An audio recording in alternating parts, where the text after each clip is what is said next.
Ma'am Tess, ikwento niya sa amin, sino po yung mga nandito sa picture? Plaka din ba ang ano yan? Ay, oo.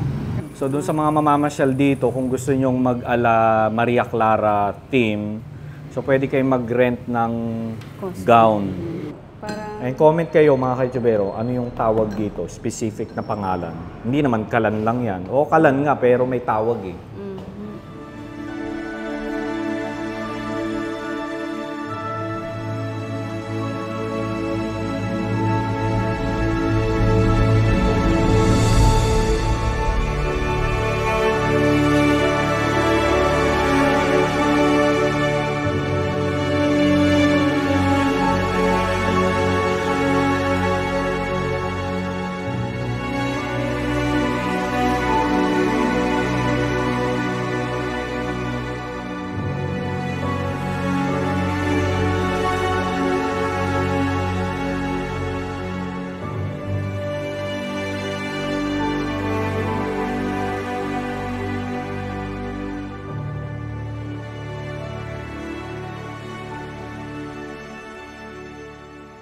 Ito po ay mapapansin nyo, may mga hook yung ano, nilalagyan po kasi yan ng red carpet nung unang panahon. Oo. Para po pag dumarating si President Manuel L. Quezon, sila Claro Recto, yung mga bigatin pong mga tao sa Quezon, yan po, dito po sila tumutuloy.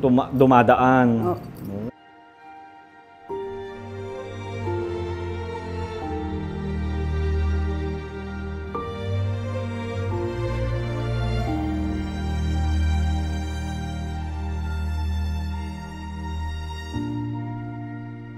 Ang ganda ng stair.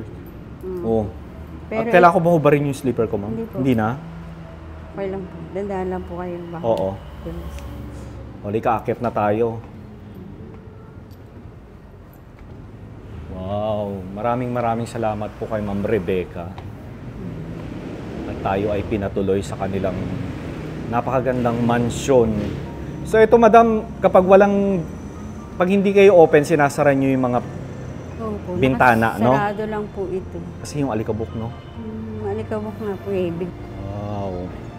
Yan. Dito po nagbo-ballroom sila President Manuel L. Quezon. Dito sa area, sa taas na to. Sa area na to. Sana po eh. Ang ganda.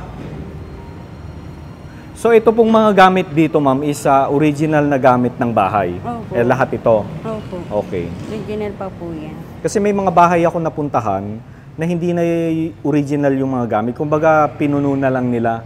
Parang collection na lang. Meron po dito ay, yung iba po, makikita niyo. May ibang ano gamit.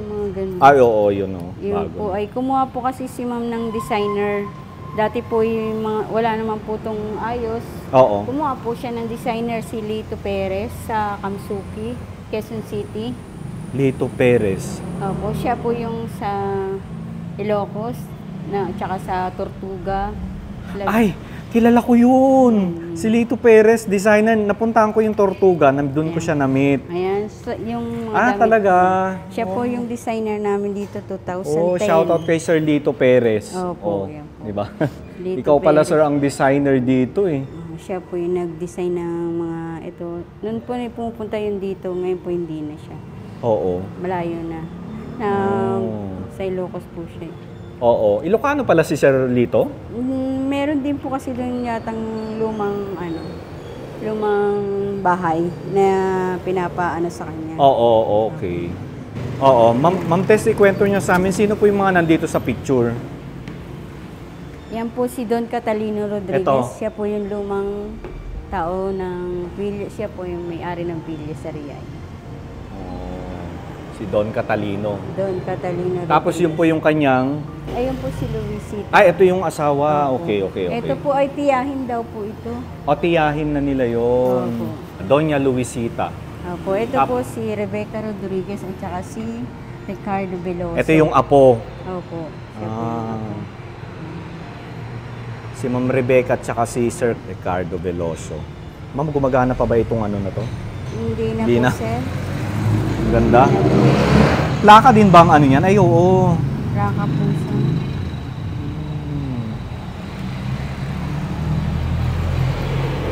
Ganda.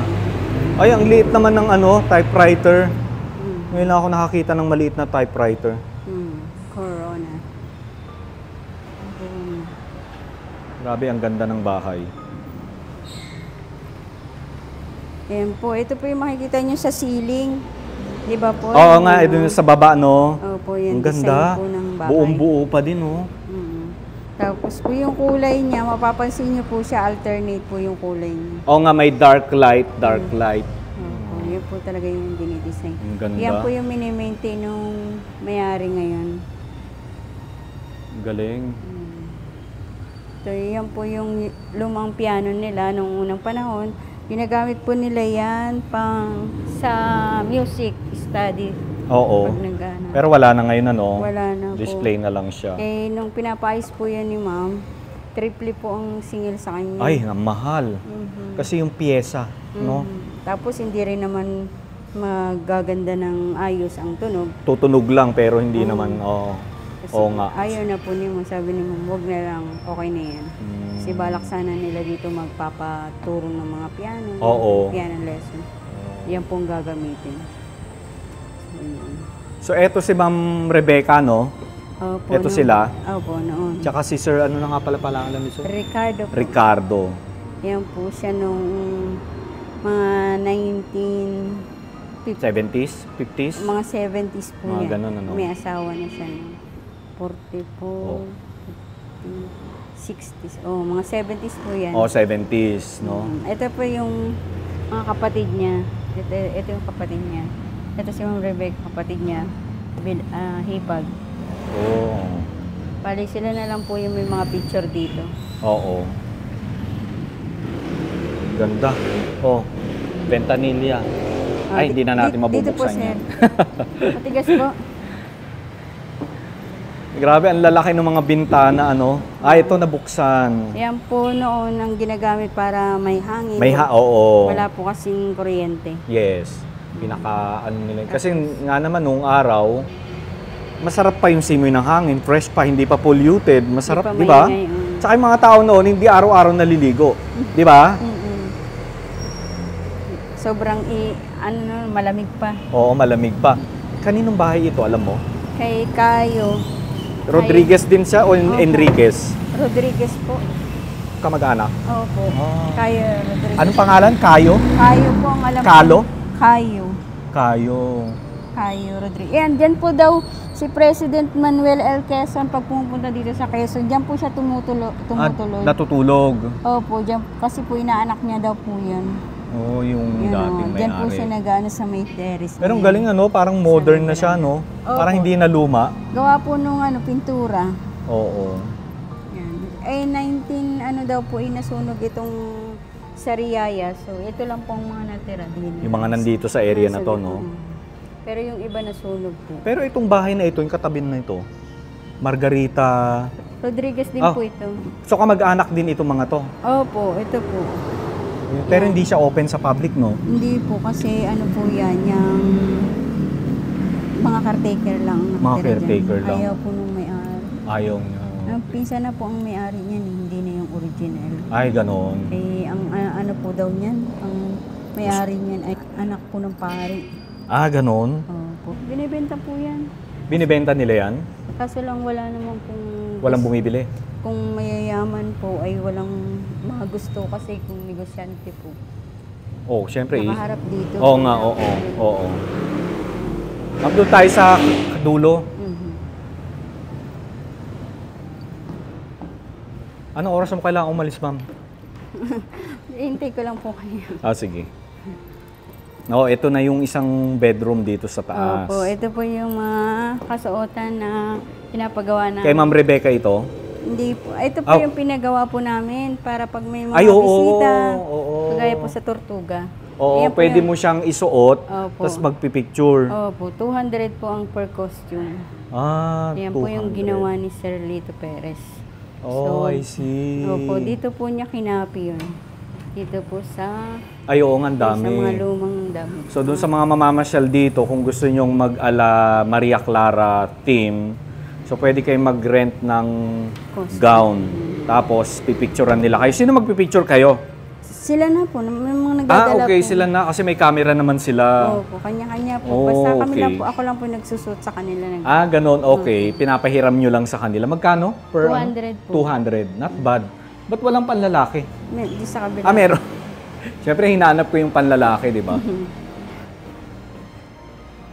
O, dito naman tayo. Pakita sa atin yung yung panlalaki naman. Oo. Ito po So, yung this mga is another room. Ito po, mga Ayan naman yon. pang Friday lang po. Nagawa ko na to sa sa Taal, Batangas. Padre Damas. Noong unang panahon daw po, sabi po Ang laki, panganay na apo, ay sila ay pinapasot sa dito po, sa ganito. May harang daw po ito. Para? Tapos, gawa po yata ng hapon, ganun po. Para hindi po sila nakikita yung mga babae po. Talaga tinatago sila. Tinatago po during sila. the Spanish occupation. Opo, tapos ito po ay sinasara lang noon ay hindi halata yan na na pinto. Secret door po ang tawag nila. Secret passage, no? Po. Di ba? Connecting door, yun yung mga connecting door. Bawat room dito po sa meron taas. pa rito. Sa taas lang naman po. Ito po yung master bedroom. Ito master bedroom. Tapos ito po yung mga luma nilang mga kasuotan. Noong unang panahon. Di ba pinakita pa sa atin ni Madam yung mga gamit nila noon. Yan po yun. Kanino pong mga gamit ito? Dress worn by Rodriguez. Okay, ayun.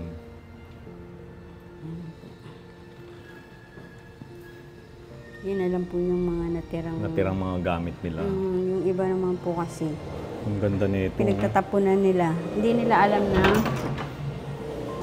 yung di pa kasi noon di ba po uso yung mga vintage kung gaano kahalaga. Oo. Sa kanila wala na pag ewan kung saan. Kanya-kanya na yata. Mamaya punta tayo dun sa isang CR. Ang ganda. Yan. Ito po yung kanilang dining area. Dito po ginaganap yung mga pigi, mga okasyon. Tapos mga meeting, no?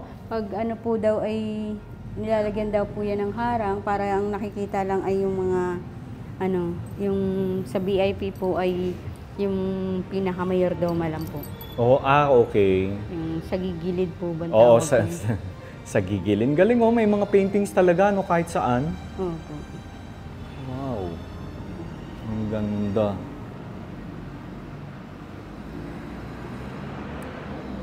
No? So, ito yung pinaka-kitchen nila nung araw, no? Opo.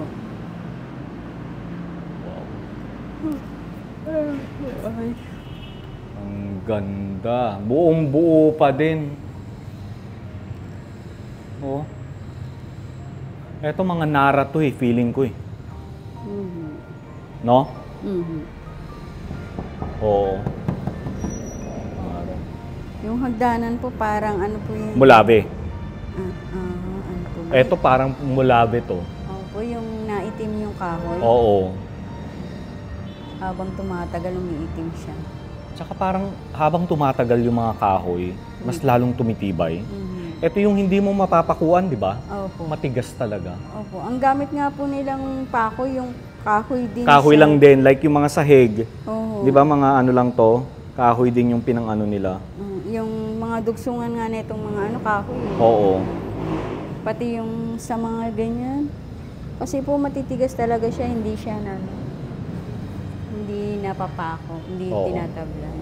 Pwede makita yung kitchen? Opo. Pwede ba? Ito po yung CR. Mamaya uli-huli na natin yung CR, ma'am. Opo. So dito, inayos na nila. Opo. Hindi ko po mapapakita yung ito kasi Okay lang. bibigay na po yung Ano pa yung nandyan?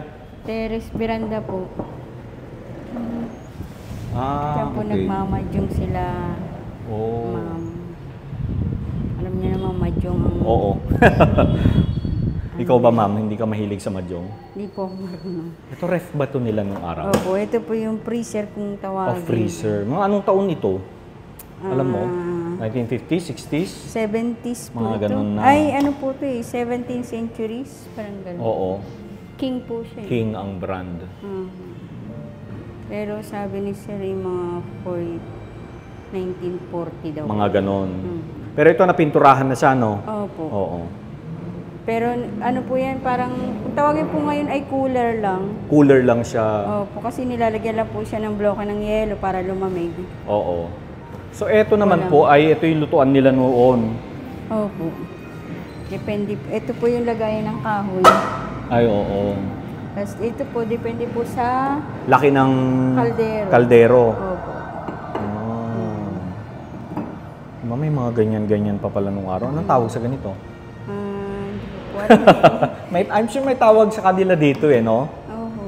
Parang... Ay, comment kayo mga ka-YouTubero, ano yung tawag dito? Specific na pangalan.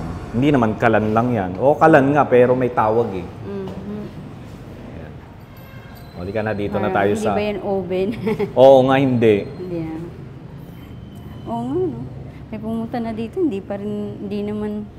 hindi nakapagtanong ng gano'n. Ganon? Ako lang?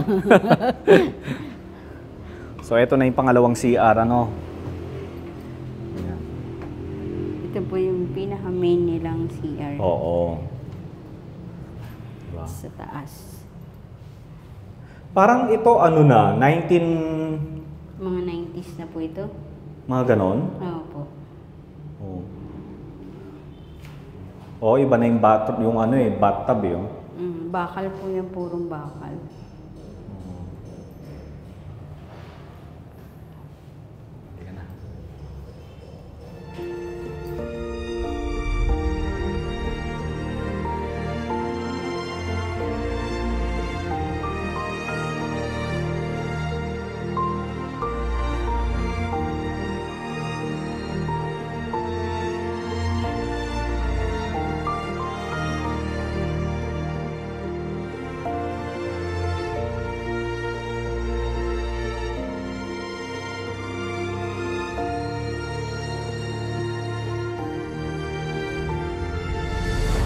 Okay, so tapos na tayo dito sa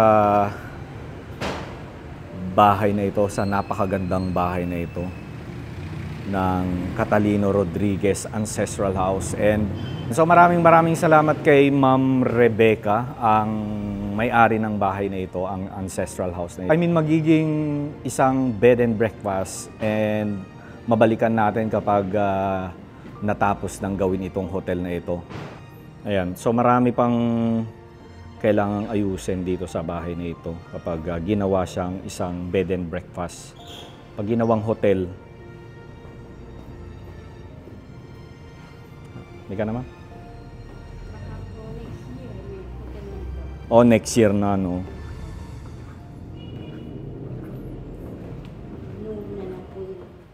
Ma'am Tess, thank you so much po ulit.